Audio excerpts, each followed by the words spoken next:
कई बार भगवान हमारे रिश्ते खुद ही तोड़ देता है ताकि हमारी जिंदगी कोई खराब ना कर सके।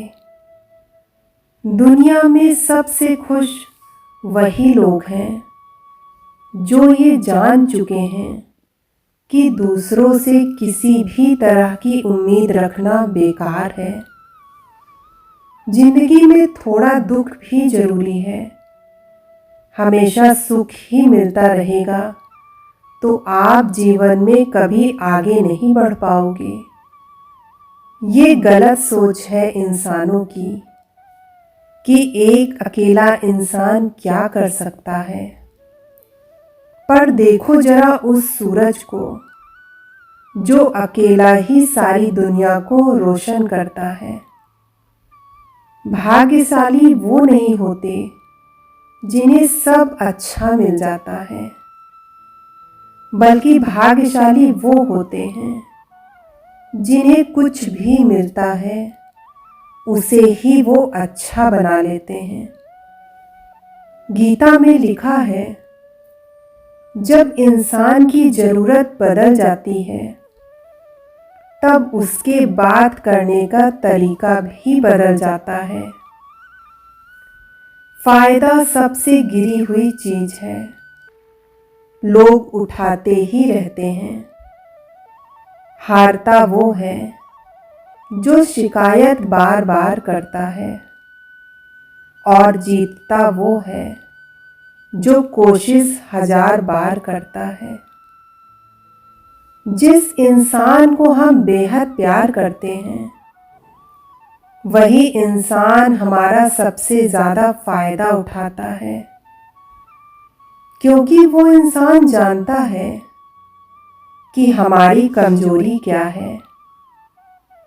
इतने समझदार बनो कि किसी को माफ कर दो, लेकिन इतने बेवकूफ मत बनो कि धोखा देने वाले पर दोबारा विश्वास कर बैठो। उम्मीद मत छोड़ना, कल का दिन आज से बेहतर होगा। जिंदगी में उस लेवल तक पहुंच जाओ कि लोग आपको खोकर पछताएं। जीवन में कभी भी अपनी तुलना किसी से मत कीजिए। आप जैसे हो सर्वश्रेष्ठ हो, क्योंकि ईश्वर की हर एक रचना सर्वोत्तम होती है। खुद को किसी से कम समझना ईश्वर की रचना का अपमान है। इंसान का मन ही उसका सबसे बड़ा दुश्मन और सबसे बड़ा दोस्त होता है। यदि मन आपसे जीतता है तो आपका दुश्मन बन जाता है। यदि आप मन से जीतते हो तो आपका सच्चा दोस्त बन जाता है। यदि कोई आपको नजरअंदाज करे तो बुरा मत मानना, क्योंकि लोग अपनी हैसियत के हिसाब से चीजों को नजरअंदाज करते हैं। उन लोगों के पीछे कभी मत भागना जिन लोगों को आपकी कोई परवाह नहीं। श्री कृष्ण कहते हैं, गलती हर इंसान से होती है, लेकिन गलतियां सुधारता वही इंसान है जिनका दिल साफ होता है और रिश्तों को खोना नहीं चाहता है। जिंदगी में सबसे बड़ा थप्पड़ किसी से की गई उम्मीद मारती है। कभी कभी इंसान न टूटता न बिखरता है, बस हार जाता है। कभी खुद से तो कभी किस्मत से, तो कभी अपनों से। जिंदगी में खुद को समय जरूर दें, क्योंकि पहली जरूरत आप खुद हैं। याद रखना, जरूरत से ज्यादा अच्छे बनोगे तो जरूरत से ज्यादा इस्तेमाल किए जाओगे। रिश्ते चाहे कितने भी बुरे हों, उन्हें कभी मत तोड़ना, क्योंकि गंदा पानी प्यास बुझाने के काम नहीं आता, पर आग बुझाने के काम जरूर आता है। जमाना जब भी मुश्किलों में डाल देता है, परमात्मा हजारों रास्ते निकाल ही देता है। विश्वास करने वाले से ज्यादा बेवकूफ विश्वास तोड़ने वाला होता है, क्योंकि वह सिर्फ एक छोटे से स्वार्थ के लिए एक अच्छे इंसान को खो देता है। भलाई करते रहो पानी की तरह, बुराई खुद ही किनारे लग जाएगी कचरे की तरह। जब कोई समझे नहीं तो उसे समझाने की जरूरत ही क्या है। जब कोई माने नहीं तो उसे बताने की जरूरत ही क्या है।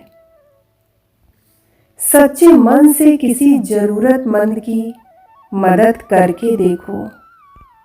अगर दिल को सुकून ना मिले तो कहना, जिसे जाना है उसे जाने दो।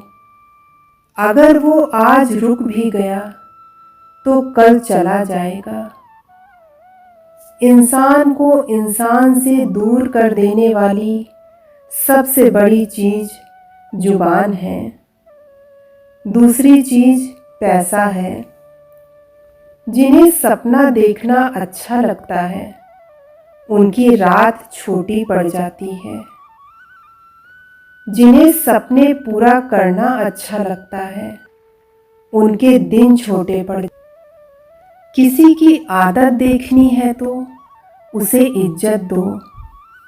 किसी की फितरत देखनी है तो उसे आज़ादी दो। श्री कृष्ण कहते हैं, अहंकार किसी भी चीज का हो सर्वनाश करके ही छोड़ता है। खाली वक्त में तो हर कोई बात कर लेता है। प्यार तो तब होता है जब आपसे बात करने के लिए अपना सारा वक्त खाली कर दे। सब कुछ ठीक करने का इंतजार करोगे तो बैठे ही रह जाओगे। आप हिम्मत करो, खुद उठो, अपनी जिंदगी में सब कुछ ठीक कर दो। लोग पहचानना ही भूल जाएंगे। इससे पहले अपनी पहचान बना लेनी चाहिए। एक बार एक राजा ने भगवान श्री कृष्ण का मंदिर बनवाया। उसमें मूर्ति की पूजा करने के लिए एक पंडित को रखा। हर रोज अपने मंत्री से कहकर मंदिर में माला भिजवाता था और पंडित जी को वो माला श्री कृष्ण को चढ़ाना होता था। उसके बाद राजा जब दर्शन के लिए आता था, तब पुजारी वो माला भगवान की मूर्ति से निकालकर राजा के गले में पहना देता। कई सालों तक ऐसा चलता रहा। पंडित जी अब बूढ़े हो चुके थे। एक दिन राजा की तबीयत खराब हो गई। उसने अपने सेवक को कहा कि तुम जाकर पंडित जी को माला दे आओ और उनसे कहो कि आज मेरी तबीयत खराब है, मैं आज मंदिर नहीं आ सकता, तो प्रतीक्षा ना करें।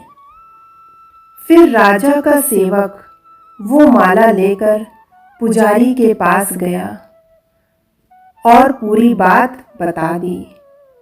पुजारी जी ने वो माला मूर्ति पर चढ़ाई और सोचने लगे, इतने सालों से ये परंपरा चली आ रही है, लेकिन कभी मैंने भगवान की माला उतार कर खुद नहीं पहनी।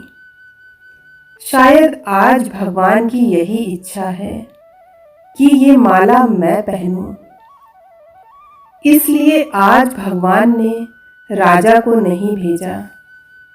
इसलिए आज अच्छा मौका है, ये माला मैं निकालकर खुद ही पहन लेता हूँ। फिर उस पंडित ने भगवान की मूर्ति पर से माला निकालकर खुद पहन लिया। इसी बीच राजा का सेवक दौड़कर पंडित के पास आया और पंडित जी को कहने लगा कि राजा जी को ठीक नहीं लग रहा है, उनकी तबीयत और बिगड़ गई है, इसलिए अब वो प्रभु के दर्शन करना चाहते हैं। वो आ रहे हैं, उनकी सवारी जल्दी अभी मंदिर में आएगी।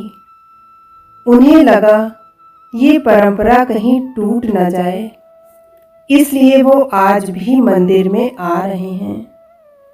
जब पंडित जी को इस बात का पता चला तो उन्होंने फटाफट माला अपने गले से उतारी और फिर से भगवान की मूर्ति को चढ़ा दी।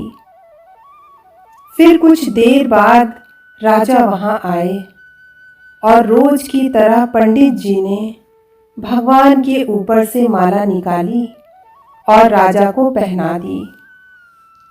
अब राजा ने उस माला को देखा। उस माला में एक सफेद बाल नजर आया।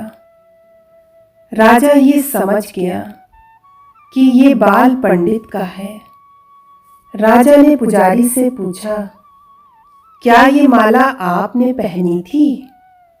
इसमें सफेद बाल कहाँ से आया? यह सुनकर पुजारी जी घबरा गए। उन्हें लगा अगर मैं सत्य बता दूंगा तो राजा मुझे दंड देंगे। इसलिए पुजारी ने कहा कि यह बाल तो श्री कृष्ण का है। राजा को सुनकर बहुत ही गुस्सा आया। उन्होंने कहा, तुम झूठ बोल रहे हो। भगवान के बाल सफेद कब से होने लगे? राजा ने कहा, मैं फिर कल आऊंगा और श्रृंगार के समय देखूंगा कि उनके बाल सफेद हैं या काले। अगर बाल काले निकले और सफेद नहीं निकले तो आपको कल ही मृत्युदंड दिया जाएगा, क्योंकि आपने मुझसे झूठ बोला है। राजा ये कहकर वहां से चला गया। इधर पुजारी भगवान के चरणों में गिरकर रोने लगे कि हे प्रभु, मुझे माफ कर दीजिए। मैं लोभ में आ गया था। मुझे लगा मुझे ये माला पहन लेनी चाहिए। मुझे बचा लीजिए, नहीं तो कल राजा मुझे मार देगा। वह पुजारी पूरी रात भगवान के चरणों में गिरकर रोता रहा, विनती करता रहा कि प्रभु मुझे बचा लीजिए। अगली सुबह राजा मंदिर पहुंचा। राजा ने भगवान की मूर्ति के ऊपर से मुकुट निकाला और उनके बाल देखे। राजा चौंक गया, क्योंकि भगवान की मूर्ति के ऊपर सफेद बाल थे। राजा ने सोचा, ये पुजारी की कोई चाल है। इसने मौत की सजा से बचने के लिए भगवान के बाल सफेद कर दिए हैं। राजा ये बाल असली है या नकली, इसकी जांच करने के लिए बाल तोड़ने लगा। जैसे ही राजा ने बाल तोड़े तो मूर्ति में से खून की धारा बहने लगी। राजा भगवान के चरणों में गिर गए और क्षमा मांगने लगे और रोने लगे और कहा, मुझे माफ कर दीजिए। तभी मूर्ति से एक आवाज आई, राजा, तूने मुझे सिर्फ मूर्ति माना, इसलिए मैं तुम्हारे लिए सिर्फ एक मूर्ति हूं। लेकिन पुजारी ने मूर्ति में साक्षात भगवान देखा, इसलिए मुझे मेरे भक्त की रक्षा करने के लिए मेरे बाल सफेद करने पड़े। और खून की धारा बहानी पड़ी ताकि मैं समझा पाऊं कि जहां भाव है वहां भगवान है। अगर आप वाकई में भगवान का स्मरण करते हैं, उन्हें देखना चाहते हैं, तो आपके अंदर भाव होने चाहिए। ये एक छोटी सी कहानी हमें शिक्षा देती है कि भगवान के आशीर्वाद के सिवाय कुछ भी संभव नहीं है। अगर आप सच्चे दिल से भगवान को याद करते हैं, तो भगवान आपकी मदद करने जरूर आते हैं। दोस्तों, इस वीडियो में इतना ही। ऐसी ही ज्ञानवर्धक वीडियो के साथ फिर मिलेंगे। अपना ख्याल रखिएगा। धन्यवाद। जय श्री कृष्ण।